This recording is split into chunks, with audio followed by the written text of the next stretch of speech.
근데 사실 오늘 제가 이런 말씀을 드리기는 고통스럽지만은 우리가 주의 종이라고 이 길을 나섰지만 아직도 자아를 버리지 못하고 포기치 아니하고 하나님을 들러리 삼아서 내가 내 길 가는 목회자 참 많습니다. 제가 경험담을 다 말한다면 끊임없이 나올 수 있는 이거 엄청 많습니다. 그래서 제가 제 얘기를 하겠습니다.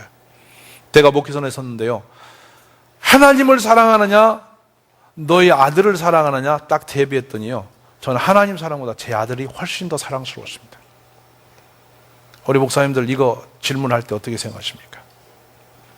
내 아들을, 내 아이를 번제단에 지금 내라면 낼 수 있는 놈이 몇이나 있을까요? 그건 아브라함의 일이지 나는 아니라고 우리는 딱 도리도리 치면서 하나님 내 먹기 도우라고 다 그렇게 나가죠. 제가 젖을 먹고 있는 제 아들을 떼어서 4년 가까이 먼 곳에 떼어 보냈습니다. 저희 아내가 불어오는 저 해만지면 반 미친 사람처럼 울부짖고 괴로워하고 고통스러워했습니다. 이렇게 책상 앞에 제 자동차에 이렇게 사진을 올려놓고 제가 다녔고, 전화를 해서 8개월도 안 된 아이에게 전화 바꾸라고 그러고, 아빠다 전화 받아라. 미친 사람이었습니다. 하나님께 제가 그렇게 간절함으로 그 사랑으로 간 적이 한 번도 없이 주의 종이었습니다. 우리 목사님들 양심의 선을 내십시오. 하나님을 이 세상 그 무엇보다 더 사랑하십니까? 가짜로 성도들에게 설교는 그렇게 하지만 나는 진짜 하나님을 그 무엇보다 더 사랑하냐 이 말이에요. 내 하나님을 내 목숨보다도 더 사랑하시냐 이 말이에요. 입다는 하나님께 한 약속을 지키기 위해 자기 딸을 바쳤습니다. 아브라함은 하나님의 그 말씀 앞에 감사함으로 자기 아들을 번제단에 끌어올렸습니다. 그 설교 우리 무지무지 하잖아요, 성도들에게. 근데 우리는 과연 그 믿음을 갖고 있었더냐 그것입니다. 한 번은 제가 제 아들을 그 후에 4년 후에 데리고 시골 예배를 드리러 갔습니다. 이제 그 연단을 끝냈습니다. 왜 끝냈냐면 제 스스로 제 마음에서 어느 날 이제는 정말 하나님이 더 사랑스러워졌다. 왜냐하면 내가 사랑하지 아니하고는 살 수가 없음을 알고 나서 사랑하기로 결심하고 계속 하나님의 사랑을 몸부림했더니 어느 날 성령이 임하셨는데 하나님이 진짜 최고로 사랑스러운 분이 되셨습니다. 그러기까지는 가정에서 엄청난 전쟁이 있습니다. 아내도 괴로워하고 아들도 괴로워하고 그 눈물과 고통은 일로는 말할 수 없습니다. 가족도 버리고 아내도 버린 사람이 무슨 목회를 하겠냐고 그런 핍박이 얼마나 많이 있는지 모릅니다. 피눈물이 납니다. 이 아픔을 어떻게 다 표현하겠습니까? 그러나 그 선을 넘기 위해서는 정말 뼈를 깎는 결단이 계속되고 있었어요. 그 선을 넘지 못하면 내가 주인이고 하나님은 들러리가 되어서 계속 갈 것이니까 하나님이 함께 하시는 일은 일어나지 않을 것입니다. 그 선을 넘었습니다. 언제 결정적으로 넘냐면요, 시골에 예배를 드리러 주일날 심부름차 갔는데요, 시골 교회가 한 200여 명 되는 교회에 아무도 어린아이가 없었는데 우리 아이 하나 있었습니다. 이제 막 5살 되는 아이가 이 통로를 왔다 갔다 하고 예배를 드리고 있었습니다. 근데 예배 도중에 저희 아이가 뒤에서 죽었어요. 하얗게 죽었어요. 성도들이 우르르 갔어요. 지금 예배 시간입니다. 설교가 마지막 단계였습니다. 그런데 제가 그때 앉아서 아들을 구하러 뛸 것이냐, 여기서 하나님을 향해서 앉아있을 것이냐, 그 싸움이었습니다. 그러니까 3년, 4년 동안 아들을 띄워놓고 하나님 사랑한다고 했는데 이 예배가 진정 살아계신 하나님께 신령한 진정을 드리는 예배라면 제가 양심상 아이가 지금 떨어져 죽은데 거기 달려가야 되는지 여기 앉아서 해야 되는지 그 싸움이 제 마음에서 갈등이 온 것입니다. 3년 넘은 그 싸움이 억울했습니다. 그래서 그 자리에 그냥 앉아 있었습니다. 목사님이 찬송 1절을 하고 축도를 어른하고 튀어나가서 밖으로 튀어나왔습니다. 그때 저도 예배가 마쳐서 일어나서 나갔습니다. 제 아이가 끌려나갔습니다. 사람들에게 죽었어요. 그래서 달려가서 아이를 딱 잡아보니까 하얗게 이 혀가, 이 입술이 하얗고 온몸이 이게 하얀 백지창처럼 이렇게 창백해져 있는데요, 심장은 뛰고 있었어요. 호흡도 없었어요. 이제 캄캄해졌습니다. 병원으로 가려면 30분 가야 됩니다. 어떻게 해야 할 바를 몰랐습니다. 근데 그때 저에게 필이 왔습니다. 목사님, 거기 장로님, 권사님 우르르 다 서 있는데 이 아이를 어떻게 할 수 있는 사람 아무도 없었습니다. 근데 제 머릿속에 딱 들었는데 이 아이를 음성처럼 들려왔어요. 거꾸로 들으라. 이 아이를 거꾸로 들었어요. 그리고 어떡하라고. 거꾸로 들고 이제 5살 되는 녀석을 들고 어떡하라는 거야. 두 번째로 이 아이의 입을 열어라. 이 아이를 제가 옆에 있는 제가 누군지를 모르겠어요. 덩치가 큰 분에게 맡겼습니다. 맡기고 아이의 입을 거꾸로 매달린 아이를 좀 높이 들으라고 여는데 입을 꽉 물고 열어주지 않았어요. 옆에 사철나무 같은 게 있어 나무를 정신없이 꺾어서 입을 이렇게 재갈을 제가 물리듯이 물리고 놨는데 하나님께서 답 주신 말씀이 그 입 속에 손가락을 넣어라. 저도 모르게 긴 손가락을 이 나무 사이로 넣었던데 목구멍 속에 뭐가 딱딱한 게 막혀 있었어요. 그 다음에는 어떻게 할 수가 없어요. 어떻게 할 수가 없어요. 근데 하나님이 안으로 밀어 넣으래. 밀어 넣어야 됩니까? 꺼내야 됩니까? 근데 밀어 넣으래.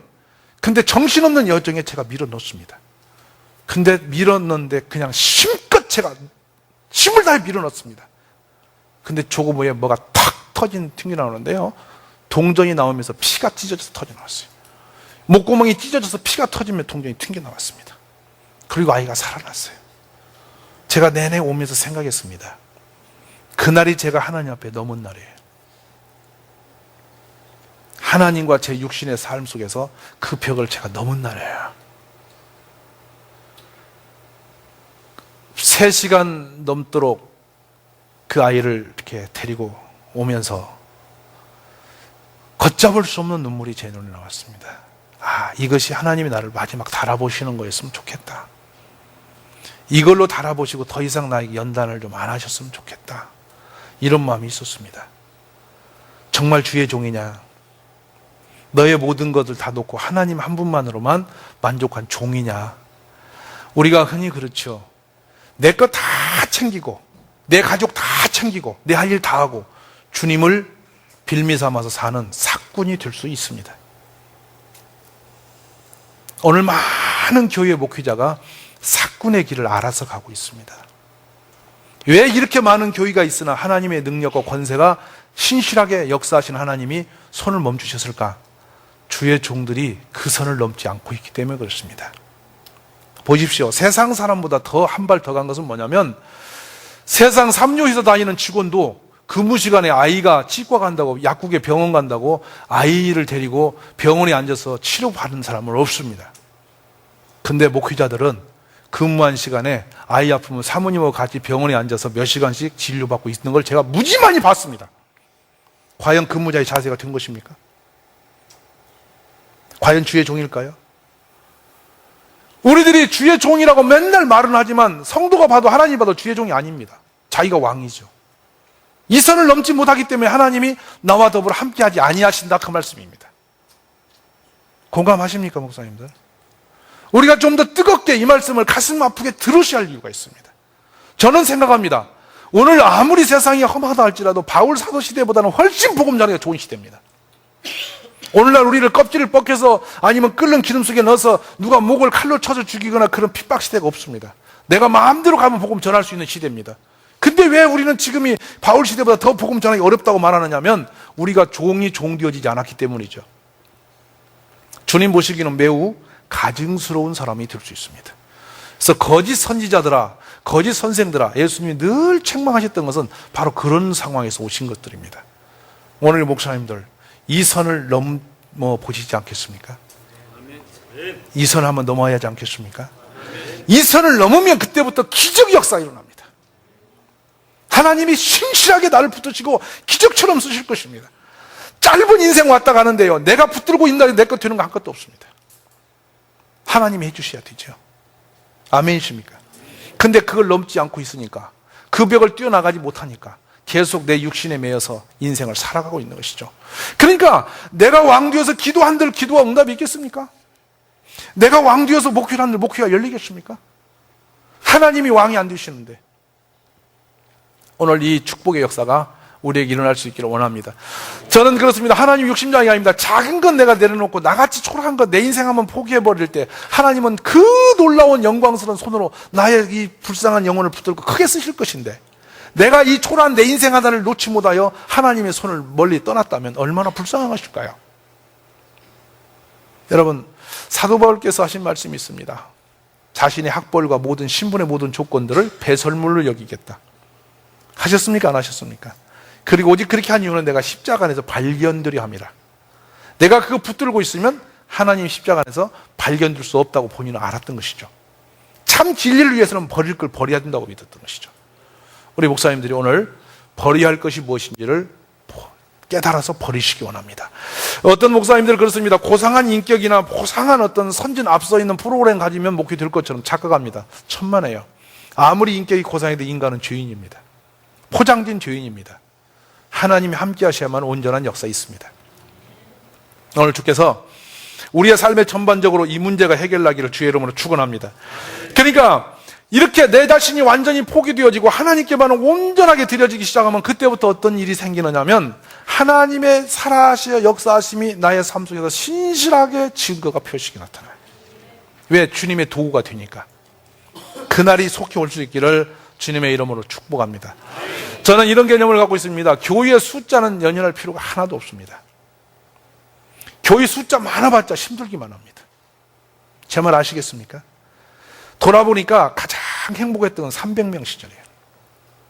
많아지면 전부 목사님에게 뭔가 이렇게 붙들려고만 오기 때문에 한 몸 가지고 견딜 수가 없어. 정말 힘듭니다. 큰 목회 좋은 건 아닙니다. 근데 우리는 큰 목회하면 크게 이렇게 대접받고 뭔가 유상이 들 것 같아서 큰 목회 사모하는데 그러지 마시고요. 먼저 하나님의 종이 되어지시기 원합니다. 교회에 크고 작고 부흥되고 말고는 주님이 하실 문제지 내 문제가 아니에요. 나는 주님의 종 되는 것만 하면 돼요. 아멘이세요? 수없이 우리가 이런 문제를 현장에서 이야기를 하고 우리가 고백을 하지만은 사실은 하나님 앞에 이렇게 온전히 종이 되어지지 못하고 사는 분이 너무도 많다는 것입니다. 그래서 여러분 사도행전이나 욥기서를 보면 이런 게 나오죠. 패하시고 다윗을 왕으로 세우시고 증거하여 때 내가 이세 아들 다윗을 만나니 내 마음이 합한 사람이라. 아멘입니까? 내 뜻을 다 이루게 하리라. 기억나시죠? 이런 말씀을 들을 때 우리 목사님 설교는 하잖아요. 근데 하나님이 내 중심을 보시는 건 모르신단 말이죠. 내 중심 하나님은 해바퀴 이렇게 열어보시는 분이에요. 근데 완전히 하나님 마음이 합한 사람이야. 온전히 주님께 이렇게 바쳐진 사람이가 그걸 보시는 거예요. 오늘 이 발걸음이 하나님께 완전히 드려지는 발걸음이 되어지실 수 있기를 주의 이름으로 축복합니다. 그리고 나서 교회 와서 전사로 사역을 하는데요. 이전에는 제가 뭔가 해보려고 했는데 그런 건 아니었습니다. 종이라는 생각이 딱 들고 나니까 오직 하나님이 기뻐하실 일이 무엇인가만 보입니다. 어떻게 하면 하나님이 기뻐하실까 이것만 생각이 납니다. 이전에는 제가 부사역자인 전설에 있으니까 목사님의 눈치를 보면서 그럭저럭 했어요. 근데 딱 그 선을 넘고 나니까 이제는 그게 문제 아니고 하나님이 나를 어떻게 하실까. 이게 늘 등골이 오싹합니다. 늘 그게 제 이 등머리가 이렇게 선뜩선뜩한 것은 주님이 보시는 거예요. 그러니까 잠시 더 누워있다가도 깜짝 놀라는 거예요. 내가 이렇게 누워있으면 될까? 악하고 게으른 종 아닌가? 내가 이번 주도 전도 한 번도 안 하고 이렇게 개기면 되나? 하나님이 나보고 악하다 그러면 어떡하지? 막 이런 불안한 마음이 생겨요. 그러니까 나가죠. 길에 나가죠. 그래서 막 외치기 시작하고 전도지를 돌리고 돌아왔어요. 근데 몇 달을 전도지를 돌렸는데 한 명도 전도가 안 됐어요. 근데 날마다 나는 보람찬 하루를 갔다 왔거든. 전도지 갖고 왔다 오고 갖고 가고 어느 날은 손을 이렇게 전도지를 종종 날렸는데요. 저녁에 밥을 먹으려니까 손이 안 올라가 보니까 여기가 멍어리가 서 있어요. 손이 이제 말을 안 들어. 종일 이걸 제가 이렇게 했던 게요. 근데 그 보람은 있어요. 근데 열매가 하나도 없는 거예요. 이것이 하나님이 기뻐하실까? 종이 종일 종이가 가서 돌아다니는데 아무 한 명도 못 데려오고 나 보람찬다고 뭐 하나님 기뻐하실까 생각하니까 기가 막힌 거죠. 그래서 기도했어요. 하나님, 진짜 전도하고 싶어 나갔는데 왜 저는 한 명도 못 데려오고 종이만 이렇게 전도지만 날리고 그렇게 하게 오시고 이게 뭡니까 하고 얼마나 속이 상하던지 막 통과하면 울었어. 그래가 이제 제가 길에서 젊은 사람 못 데려오니까 이제 노인정을 간 거 아니야. 할머니들 할 일이 없잖아. 뭐 미나토 치고 있는데 같이 끼어가지고 할머니들 그냥 천국 끼어가 저거 얼마나 이해했어요. 그랬더니 할머니가 나를 설득시키는 내가 먹혀 들어가는 거 있지. 이야. 그래 전도 폭발 배우고 뭐하고 이제 전도 이제 제가 많은 시나리오를 제 머리에 이제 가지고서 도전했습니다. 도전했는데도 할머니들의 말빨을 못 이기는 거예요. 영역이 없는 거예요. 영역이 없어요. 그러니까 그때 필요한 말씀을 주는데 안 주시는 거예요. 아직도 멀었구나. 그래서 금식한 겁니다. 왜 아직도 내가 살아있어서. 전도 내가 하려고 하는구나. 그래서 그때부터 매달 3일, 1, 2, 3일은 무조건 생활 그냥 다 하면서 금식을 계속했습니다.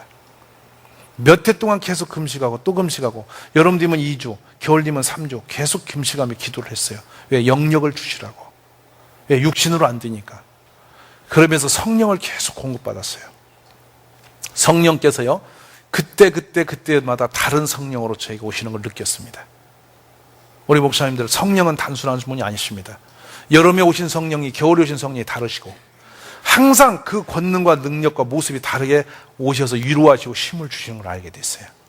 그런데 어느 날 가다 보니까요, 이제는 전도가 자신이 생기는데요, 어지간한 사람은 붙으면 제가 설득을 시키고 잡아오게 되는 거예요. 아멘이세요?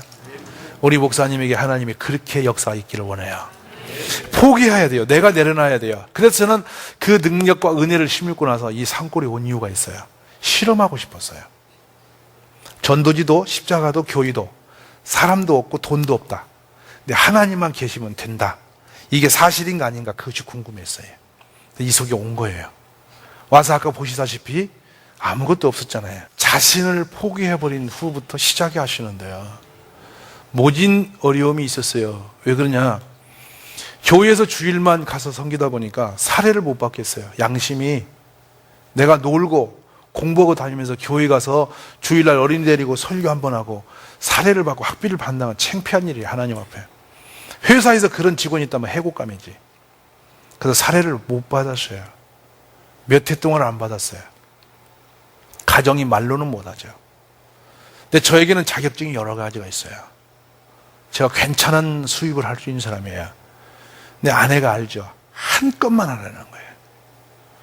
몇 달만이라도 갔다 다시 오래요. 근데 그 유혹이 끊임없이 있었어요. 세상과 하나님과의 싸움이죠. 집에서 여러분 1,000원짜리 붓 한 끼에서 살 돈이 없었습니다. 밥을 굶었습니다. 쌀이 없었습니다. 한 번은 추석 명절에 올 목사님이 20만 원 수표 2장을 저한테 주는데요, 돈을 하도 안 만져보다 20만 원이 들어오니까 돈 쓸 데가 없는 거예요. 돈도 쓰던 사람이 쓰지 아예 없으면 쓸 데가 없어요. 그래서 그걸 다시 헌금함에 넣었더니 사모님이 추석 명절에 또 헌금함을 털어보니 그 돈이 그 돈이니까 화를 머리끝까지 내면서 목사가 조금 줘서 네가 나를 지켰다 뭐냐 뭐 이래 저래 얼마나 혼을 나서, 제가 그걸 들고 고민하다가 기도하다 뭐냐면 삼겹살 3건 사서 11조 감사만 다 바치고 삼겹살 3건 들고 저희 집으로 온 거예요. 추석 전날이죠. 2살 6살 아이가 앉았고 아내가 앉으셨어요. 붓한 팬을 아내가 이렇게 펼쳐놓고 고기를 올렸어요. 근데 생 후라이팬에 있는 생고기를 아이 둘이 덤벼서 먹어버리는 거였어요. 자, 여러분, 이것이 10년 전 일이잖아요. 그 세상에 흔해버린 삼겹살, 그 고기를 아이들이 구경을 못 해본 것이죠. 저 혼자 주의길 가겠다고 착각하고 눈이 어두워져서 가족을 모르는 거예요. 근데 그 생고기를 두 아이가 집어먹어버리니까 아내가 불을 꺼놓고 통곡을 하고 우는데 말이죠. 해가 지는데 제가 뒤에 돌아 나가서 집 모퉁이에서 얼마나 울은지 몰라요. 하나님, 자식 하나도 못 먹이는 목회입니다. 그러나 예수님이 하나님의 아들이 되어 이 땅에 와서 죽으시기까지 버리셨는데 나는 자식이 삼겹살 먹는 것 때문에 가슴 아파 웁니다. 제가 그것 때문에 울었습니다. 자식이 못 먹어서 아픈 것이 아니고 하나님 앞에 제 양심이 아파서 하염없이 울었어요. 밤새 울었습니다. 늘 생각했습니다. 내가 목회에 성공치 못하면 평생 동안 자식 저를 고생시키겠는데 하나님, 나 완전히 주의 종 될 테니 완전히 다 할 테니 주님 저를 좀 살려주세요. 내 손으로 아니라 하나님의 손으로 저들을 좀 먹여주세요. 겨울에 여기 현대아파트 골목에 전도로 갔는데 제 아내와 아이 둘이 서 있는데요, 신발부터 머리끝까지 제가 해준 것이 하나도 없고 여기저기서 주워다가 입힌 것들로 이렇게 있었어요. 가난이라는 것이 얼마나 비참하고 초라한 것인지를 저는 알았습니다. 나 그때 끌림이 있습니다. 너가 뭐든 할 수 있잖아. 그러나 그때 마음 다졌습니다. 하나님의 종이니까 주님이 주시는 걸로 살아야지. 아멘이십니까? 돌아보니까 엊그제 제가 일지를 보니까 아들이 소풍 가는데 2,000원이 없어서 제가 구워왔더라고요. 적어놨더라고요. 하나님, 아이가 소풍 갑니다. 근데 2,000원이 없습니다. 그걸 꾸었어요. 학교에서 아이가 선생님이 호출을 했어요. 가니까 아빠가 없는 줄 알았대. 뭐냐면 실내화가 바닥이 없는데 뚜껑만 씌고 있는 것이죠. 다 떨어진 실내화를 아이가 걸치고 있었던 거예요. 그때 실내화 2, 3천 원밖에 안 해요. 내가 이 아이를 집에 데려와서 부모님 망신시켰다고 얼마나 때린지 몰라요. 근데 이 아이가 울면서 저한테 한 말이 있어요. 아빠가 목사잖아. 그러니까 아빠는 돈 못 벌잖아. 아빠는 목사잖아. 지금도 제가 그 소리가 귀에 들리는 것 같습니다. 참 가슴이 아팠습니다. 그러나 헌금 가지고 그 아이 신발을 제가 못 사줬습니다. 왜? 주의 종이니까. 이런 연단과 시험이 끊임없이 우리 앞에 있는 것입니다.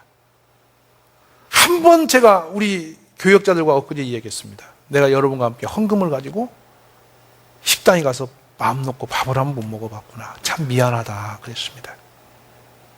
왜냐하면 헌금이 하나님의 것이기 때문에. 주의 종으로 산다는 것은 여간 힘든 일이 아닙니다. 좋은 거 하고 싶고 남들처럼 갖고 싶고도요, 누리고 싶을 것도 많습니다. 그러나 그걸 다 포기해버려야 됩니다. 오직 주님이 원하시는 것만 가야 되니까. 우리 사랑하는 동역자 여러분, 우리는 힘든 길을 택함 받은 사람들입니다. 그러나 완전하게 주님께 드려지기만 제대로 하면 영광의 하나님이 우리를 얼마든지 영화롭게 하실 걸 믿습니다. 그렇게 다 되어지기를 주의 이름으로 소망합니다. 근데 그것을 포기하지 못해요. 남들처럼 휴가도 가야 되고, 남들처럼 놀러도 가야 되고, 남들처럼 이것저것도 챙겨야 돼요. 제가 이 말씀 드리면 죄송합니다. 개척하고 지금까지 하루도 쉬어본 적이 없습니다. 월요일은 결석한 사람, 새로 등록한 사람, 명절이 되면 고향에 못 가서 있는 사람 챙기는 일로 그들과 함께 나눔을 하고 집을 신방을 가고 위로하고 불러서 함께 나눔을 하고. 저도 부모님이 계셔요. 저도 가족이 있어요. 제 사적인 일로 단 하루도 제가 빼본 적이 없습니다. 제 사생활로. 왜냐하면 그날이 주의 종으로서 갈 길이 아니라. 저는 절에서 몇 달 동안 고시 공부를 한 적이 있습니다. 근데 중이 되니까, 스님이 되니까 출가 요인이라고 가족의 인연을 끊습니다. 부모하고도 선을 끊습니다. 하물며 세속의 스님도 그러거늘 주의 종으로 택함받는 우리가 나시린이 되었는데 그것 하나 못 끊으면 되겠느냐. 끊었습니다. 목회자로 성공되어서 들려지는 소문을 통해서 가족이 행복해지기를 저는 기대했습니다. 그래서 늘 병약한 저희 어머니 계셨는데요, 하나님 우리 어머니가 제가 목회가 될 때까지 돌아가시지 않도록 지켜달라고 기도했습니다. 근데 지금 96세신데 건강하십니다. 너무도 감사하죠. 몇 년 전에 어머니가 처음 여기로 오셨습니다. 말없이 울시더라고요. 내 아들이 목회를 열심히 했구나 이라고 우시고 가셔서 지금 4년이 지나도록 안 오시거든요. 그냥 목회 열심히 하라고. 저를 신학가도로 기도했던 할머니 계셨습니다. 돌아가셨는데 제가 몰랐습니다. 왜 나중에 들었습니다. 주의 종으로 보낸 놈에게는 세상 일을 알리지 마라. 양수리에 할머니 산소가 있습니다. 근데 후에 제가 산소에 한 번 다녀왔습니다. 끊었습니다. 주의 종으로 간다는 것은 세상 걸 끊을 때부터 시작입니다. 목사님들, 그거 한번 해보시지 않겠습니까? 그거 한번 해보지 않겠습니까? 좀 버릴 것 버리고 끊을 것 끊고 완전하게 주님의 종으로 하면 우리가 거듭난 삶을 살아보고 싶지 않으십니까? 오직 주님에 매여서 사는 사람, 오직 십자가 아래서 사는 사람이 되어질 때 주님은 우리를 영화롭게 하실 걸 믿습니다. 결국은 목회라는 것이 교인을 불러 모아서 기업체 세우듯이 하는 것이 아니라 주님의 종으로 주님이 원하시고 시키시는 일만 충성스럽게 잘 감당하면 목회는 하나님이 하게 하실 것이고 되게 할 것이라고 믿습니다. 아멘이세요? 제가 교회 헌금을 도무지 이 헌금을 받아서 저희 자식들을 키울 수가 없었습니다. 양심이 아파서. 하나님, 아이가 둘이 있지만 내가 하나님 헌금으로, 교인들의 헌금으로 내 자식을 키우는 일에 쓰지 않겠습니다. 저를 도와주세요 기도했습니다. 이제 80만 원 사례를 가지고 살았고 목사가 되어서 150만 원을 받고 살았어요. 보너스 없이 살았습니다. 어렵습니다, 생활이. 그거 헌금 다 바치고 나면요, 거의 생활비가 없죠. 그게 견디는 것이죠. 근데 제가 김해 중앙교회에서 성결교회입니다. 유정길 목사님 교회에서 집회를 마치고 나는데 전화가 유럽에서 왔습니다. 그래서 왜 그러냐 했더니 벨기에인데 이수 목사 맞느냐 했더니 그렇다고. 내가 지금 한국을 들어가는데 목사님을 좀 만나러 간다고. 그래서 뜬금없이 만났죠.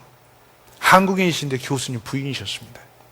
이분께서 저를 호텔로 찾아오셨어요. 집회가 마치고 제가 짐을 꾸리고 나오는데 호텔 커피숍에서 기다리시는 거예요. 웬일이시냐 했더니 정중하게 저에게 말해요. 이수 목사가 분명히 맞냐고. 그렇다고 했더니 하나님 며칠 동안 내가 한숨 잠을 못 자도록 기도를 시키셔서 올 수밖에 없었다고. 그러면서 봉투 하나를 주셔요. 뭐냐 그랬더니 목사님의 아들의 학비를 주라고 그래서 내가 왔다고. 그래서 내가 왜 이런 학비를 받아야 되느냐고. 그거 아니라고. 그랬더니 그분이 하는 말씀이 내가 이거를 하나님이 갖다 전달하라 해서 온 것인데 받으면 안 된다고. 굳이 그래서 제가 열어보라고 그래서 열어보니까 2,500만이 들어있어요. 그래서 왜 이렇게 하시냐고 그랬더니 어차피 하나님께 드리려고 기도하는 것인데 하나님이 내가 이수 목사 본 적 없지 않느냐고. 근데 이름까지도 알게 하시고 기도하게 하셔서 내가 찾아온 거니까 받으라고. 하나님 살아계시고 믿으십니까? 그러시면서 그분이 목사님의 아들이 해외에 있다는 것인데 학비를 다 대라고 그래서 매달 학비를 내가 보낼 것이라고. 하나님은 내 일을 하실 것이고 나는 주 일을 하는 것이니까 그리 알고 계시라고. 그분이 제 아이들의 학비를 대셨습니다. 신비하지 않으십니까? 완전한 주의 종으로서의 나의 모든 것, 그거 아무것도 아닌 내 인생, 초라한 내 인생 하나를 탁 털어서 확 드리고 나면 주님은 하늘의 모든 영광으로 그 거룩한 축복의 손으로 도우실 것인데 우리는 그것을 벗어던지지 못하고 가정도 못 놓고 나도 못 놓고 이것도 저것도 못 놓고 다 움켜쥐고 그거 끌고 다니면서 하나님을 종사하면서 헤매고 있으니까 주님의 일이 되지를 않는 것입니다. 우리 주님이 말씀하지 않습니까? 복음 안에서 내 가족이 너희 원수라고 그랬지 않습니까? 그 말씀이 가족을 원수 삼으라는 것이 아니라 가족이 제일 먼저 걸림돌이 될 거라는 말씀이지 않습니까? 복음을 전하려 함에 있어서 그것을 못 넣으면 안 된다는 얘기지 않습니까? 오늘 목사님들이 정말 이 6월달 오늘 이 현장에서 이 포럼에 오신 이날 그 선을 넘고 뛰어넘어서 하나님의 손에 완전히 붙잡히는 그런 축복이 되었으면 정말로 좋겠어요. 이 땅에 그런 종들이 좀 많이 나왔으면 정말 좋겠어요. 문제는 그런 종들이 이 땅에 많이 있지는 않습니다. 그러니까 제가 개척됐던 이 말씀이 늘 제가 새기고 있는 건지 우리 중에 누구든지 자기를 위하여 사는 자가 없고 자기를 위하여 죽는 자도 없도다. 우리가 살아도 주를 위해 살고 죽어도 주를 위해 죽나니 그러므로 사나 죽으나 우리가 주의 것이로다. 3주 전이죠. 요즘에 너무 집회도 많고 바빠서 그냥 주저앉고 싶어요. 근데 이번 주에 전도 안 했어. 안 되지. 주님은 나보고 전도하라고 세우셨으니까 나가야지. 시내를 나갔어요. 어젯밤에도 주일 마치고 제가 밤 11시에 나갔어요. 상담 마치니까 밤 11시가 됩니다. 당진에 돌아서 빙 돌아서 용열리 아까 목사님 오셨어요. 용일리 계곡을 다 돌았어요. 돌고 돌아오면서 이쪽으로 와서 당진 장례식이 가니까 한 집이 장례가 났어요. 거기 들려 전도했습니다. 3주 전에 전도를 하고 오는데요. 의 당진 분위기가 아닌 분이 계셔요. 그래서 인사를 고백하고 왔어요. 제가 이렇게 이야기를 하고 왔어요. 우리 애기 엄마 있는 젊은 그 성도가 치과에 갔어요. 그 부인을 거기서 만났어요. 치과 부인, 원장 부인이었어요. 호주에 아이를 데리고 유학 갔다 당진이 남편이 치과병원 하니까 당진에 왔다 저를 부딪히고 그 부인을 부딪힌 거예요. 계속 동일교 얘기를 계속 듣고 있는 거예요. 이상한 거예요, 분위기가. 그러니까 그 애기 엄마와 더불어 우리 교회를 와봤어. 저를 만났어요. 복음을 전했어요. 그러냐고. 호주에서 잠깐 교회를 몇 번 가봤는데 그런 것이냐고 끄덕이고 갔어요. 몇 주 후에 남편을 데리고 왔어요. 남편을 데리고 와 남편이 하는 말이 2주째 와서 새 가족이 등록을 하면서 하는 말이 동일교회 조사를 엄청 했대. 의사니까. 교인은 무엇이며 이교인은 어떤 교회이며 목사는 무엇이며 하며 분석을 다 끝냈대. 그래놓고 나서 자기가 그래. 여기를 갈까 말까 어차피 교회 갈 거면 고민이 들어서 동네에 있는 이 교회 저기를 조사를 다 했대. 그리고 나서 가장 괜찮은 교회다 싶어서 여기다 등록하기로 작정과 등록을 딱 하는 거예요. 신비하죠? 그러면서 입회비로 100만 원을 했어요. 너무 우습지 않아요? 이런데 회원이 되려면 100만 원 내요. 너무 희한하잖아요. 그러면 헌금 봉투가 아니에요. 입회비예요. 제가 참 저만이 아는 비밀이잖아요, 이거는. 그분이 양심이 있는 거잖아요. 그러니까 어디 서클에 지금 들어오신 거잖아요. 근데 이 교회 서클에 들어오면서 그 정도 회비는 내야 된다고 생각하고 낸 거예요. 그래서 뭐라고 메모를 했냐면, 목사님이 하는 일에 자기가 도움이 되는 사람이 되고 싶으니까 필요한 거 있으면 연락을 달라고. 어제 주일날 그분이 안 왔어요. 토요일날 문자가 들어왔어요. 제가 수술을 했다고. 8년간 미루던 수술을 드디어 했는데 제가 부득이 못 가는데 회원이니까 결석을 하게 돼서 미안해서 보내는 거라고. 제가 그래서 주일이 바빠서 전화를 뭐라 문자를 보내고 오늘 아침 문자 보냈더니 미루던 것을 교회에 이렇게 가입하고 난 뒤에 마음이 편안해 수술했다고. 아마 이 코 어떤 수술을 하신 것 같아요. 수술했다고 그러면 자기 있는 데는 안 알려줘요. 왜냐하면 저를 힘들게 할까 봐. 신비하지 않으세요? 무슨 말이냐면 여러분, 하나님 한 분만을 완전히 붙들고 주님의 종으로서의 삶을 살기로 결단하면 하나님은 그때부터 우리의 모든 일들을 하시기 시작하실 것입니다. 그래서 우리 목사님들, 내가 교회의 주인공처럼 의젓하게 의자에 앉아서 버티지 마시고 직장인을 한번 보십시다. 아침 6시면 일어나서 회사에 출근하면 하루 종일 퇴근할 때까지 회사의 생산적인 일에 충성하고 일을 다 하지 않습니까? 우리를 부르실 때는 사람을 낚는 어부가 되라고 택하시고 부르셨지 않습니까? 공감하십니까? 교회를 관리하고 경영을 하고 성경에 부른 적은 한 번도 없고, 사람을, 영혼을 구원하는 사람 낚는 어부가 되라고 부르시지 않았습니까? 맞으십니까? 우리 신학교가 착각을 한 것이 있습니다. 교회의 관리사원을 만들려고 합니다. 신학 선생을 만들려고 합니다. 근데 성경을 어디를 봐도 예수님은 제자들에게 신학 선생이 되라든지 교회를 관리하고 운영하는 어떤 CEO가 되라고 한 적이 없어요. 근데 신학교에서는 기존의 교회가 세워진 교회를 관리하는 어떤 관리자를 자꾸 만들어내는 것이에요. 그러니까 교회가 점점 나빠지고 있는 것이에요. 사람 낚는 어부가 되면 다 된 거예요. 아멘이셔요? 능력은 있든 없든 상관이 없어요. 왜 그러냐면 제가 그걸 알아요. 결론적으로 이 말씀 드릴게요. 처음 여기서 복음 전하는 곳이 어디냐면요, 지금 말하면 임대주택 수준의 사람들을 만난 거예요. 못 뺏고 헐벗고 트럭 기사들로 이틀 3일씩 운전하고 다니는 그런 열악한 환경에 있는 분들을 복음 전했습니다. 근데 제가 전도사이고 배움이 없고 모든 게 미약하고 너무 수준이 안 되는데요, 이분들은 설교를 태어나 처음 들어보는 거잖아요. 무슨 말인지 아십니까? 그러니까 설교가 기승전결이 있는지 잘 되고 못 되는지 이런 것은 전혀 상관이 없잖아.